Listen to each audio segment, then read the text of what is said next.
Hello guys, welcome. I once again have been dealing with too much stuff to not change the colors, so we're going to go ahead and take a look at this game. This is going to be fun. We are going on dual site. It's GSL dual site, I believe. I will check that in a second, but it will be a nice CVZ between AuRoraPMS and femFx's KTDonut. So we do have this orange Zerg being Aurora going up against KTDonut, who has been playing a couple of CVZs that we just saw. And before I get any further, this is a game for money. We are officially in the losers bracket final, I believe, which is going to be the deciding factor. I believe the winner of this gets $25. So it's a pretty big deal that whenever you have a game that has any money attached to it whatsoever in StarCraft 2, it is a very, very big deal, and it's incredibly important. So I'm definitely curious what these guys are going to be doing. If KTDonut decides to do what she's been doing in the last couple of games, I would love to see how it's going to work out against Aurora. Aurora is very, very, very skilled in ZVZ, as we've seen so far, and I definitely am curious how she would handle those sort of 1-1-1 hatchery tech that KT likes to do. So we'll go pretty farther this, guys. This is the Iron Lady SC2 Cup. It is an incredibly cool tournament. First time we're casting, and I'm having a blast. Everybody's been incredibly nice, and I'm enjoying it immensely. So big thank you to ESL. Big thank you to Iron Lady. There is Iron Lady SC2.com, and then there's a Twitter at Iron Lady ESL. So ESL, great job. Thank you so much. This tournament is awesome. So over here we do see KT doing that early pool once again. You can see the time difference between it and the normal build from Aurora, who I'm going to be saying is going to be throwing down a hatchery after this. Excuse me, at least that she would really like to. Seems to be the build that she emphasizes in ZVZ. As we've been able to see a couple games of that. Now, KTDonut is going to go continue just progressing in terms of just joining up more so than we've seen before. I don't know if these two have played each other. It's actually pretty likely that all these players have seen each other in the past, so there could be a little bit of metagaming that might be able to go on. Whenever you play somebody multiple times, you sort of get to see what their tendencies are, and you get to do two very interesting scenarios when you can sometimes have two players metagaming each other, and then you have the wackiest games ever because they're playing for a situation that ends up being impossible to take place. But actually, speak of the devil, we have the 1-1-1 coming out of Aurora. If we take a look at KTDonut, we've got the Roach Horn going down, and this is interesting. I think this is exactly, I feel like this really makes up, and this is going to be a really cool game. This will be a very cool game. We've got the Queens coming out for Aurora. This is gotta come from Naj. There's no way that's a standard build for two people in a situation like this. As we do see Aurora's going to move down with multiple lings, trying to get the scout, as so is KTDonut. But this is going to be interesting. I'm curious what this is. I would never be expecting this to actually take place. But now, no speed is going down for either player. They only one that actually has enough for, did have enough for speed before producing a few roaches was KTDonut. But same thing with Aurora, actually. They both are producing roaches. But this, multiple queens are out for Aurora. She's a little bit ahead in the food count. And it's spreading creeps to get the natural expansion. KTDonut has a lot of larvae there just hanging out at the hatchery, while Aurora is actually utilizing it a little bit better and droning up more so than Katie. Yeah, we have 17 drones with 3 more coming versus 14, and only 14. You can see that KT hasn't stopped mining gas, while Aurora has. So it just has a few roaches. I'm pretty sure just going for, yep, there's the expansion, and we're going to be able to defend against the banelings with these roaches, and just having banelings for the ability to get banelings for herself, just in case of Katie going to do some kind of very mass heavy ling style of play, or whatever. Yeah, and now we're gonna go busy. This is exactly what I was saying, and you deserve that from how you're acting. So now Donut is going to go ahead and get that taken out, especially when I specifically told you not to message me in the game. So now I'm going to go ahead and continue moving forward. Aurora is going to go ahead and try and defend against this. With all these guys moving forward, we have roaches here, but with KT getting to the base, Aurora's investment in that expansion may really not pay off. It seems that there's going to be a very... Actually, well, the more Roach are going to be able to attack on this, the more it's going to be clear that I think Aurora is actually going to be able to defend this. Not enough economic damage has been done to actually prevent Aurora from really capitalizing on the loss of this entire army from KTDonut. We can see that the front Roach at the very least is going to fall as this hatchery has completed. Alright, so now looking over here, there's no base for KTDonut. Really, Aurora is... just handling this incredibly well.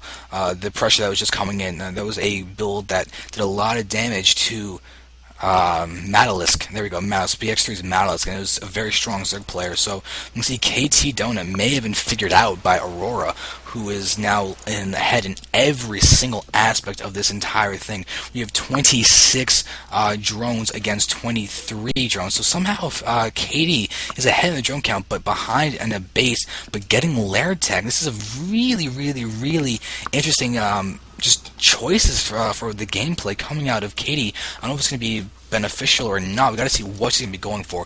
But off of one base versus Aurora's two, it could get a little bit dicey. I'm taking some kind of expo soon, but we can see that Aurora is actually using a Roach to go ahead and scout this this hatchery, and that's kind of turning into a lair. That's kind of a big deal, especially if they can stay in and see the finish. No, it does not see the finish. That's actually really lucky for Katie, because as far as Aurora knows, this lair was just starting to be made. With these spines in the front, I think it might be one base mutas. It's one base mutas. There's a spire there that I could have actually made that better and made me sound smarter, but I didn't. Oh well. So Aurora's going to have to deal with the fact that it's probably going to be mutas. There's still lair tech just started for Aurora. Evo is out though, so we're probably going to see some spores at some point, because this is just a very normal sign of lots of mutas coming in. I think a hatchery was thrown down at the natural, so KT is going to try and do a little bit of damage with the mutas while expanding and trying to regain a little bit of map control. But as of right now, Aurora's going to move forward and possibly force a cancel. Yup, there it is. Not even waiting to get attacked. KT does not want to lose that drone and is getting even more spine crawlers out there.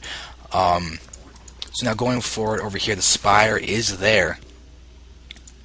And, oh, hidden expo, there we go. So there we go. So KT's not going to be on one base for long, but unfortunately, this is GSL dual set where they took out the gold. This is no longer a gold base, but there is double gas that could be better for KT in this aspect, as opposed to the normal double, the normal gold map patches in the single Vespene Geyser. Because I don't think it's the rich Vespene Geyser in that version. But now we're going to move forward. Aurora's going to move in and have clarification that mutas will be on the way. 6 are being produced, and I believe Vision has now been had theirs Spire being thrown down.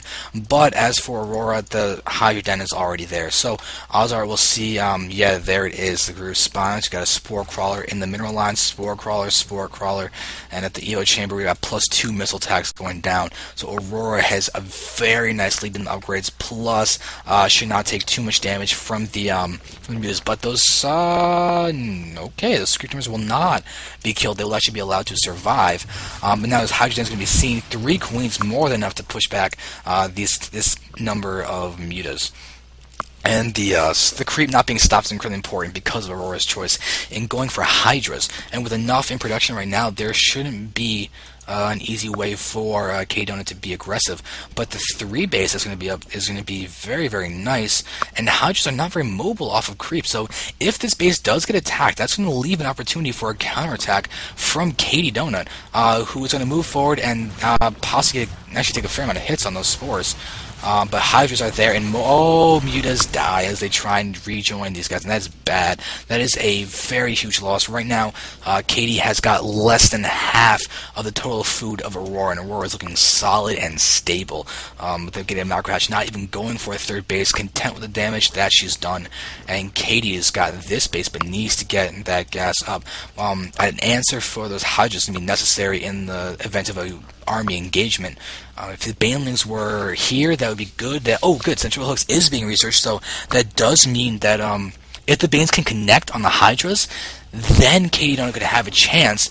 By taking out the Hydras, there's less anti-air, and then the mutas can just slowly whittle everything else down, and once they get in good enough numbers, quickly whittle everything else down.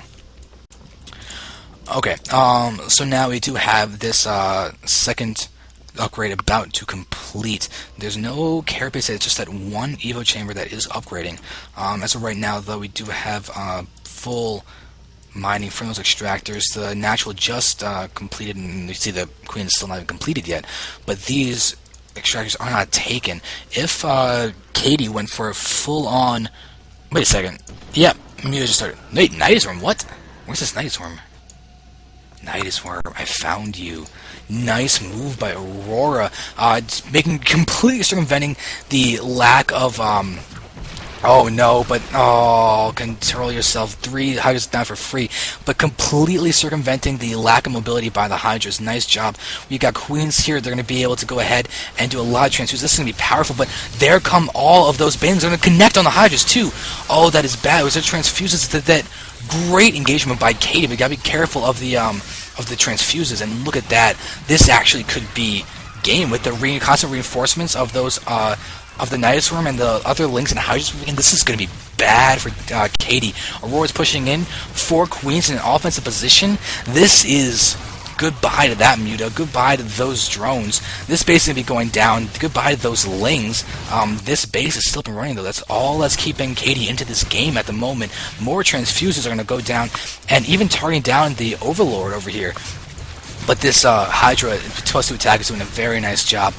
More links are going to be in production, but right now the food count is double of KTDonut's. Aurora is doing a great job. This is going to be very impressive, but more banners are coming in. They have the central hooks that can still move down. They're going to be able to go do a lot of damage against the lings, but they land on top of the queens, and this is going to be going crazy. Oh wow, and the overlords are going down, and this can actually supply block Katie and seal the deal. GG is called.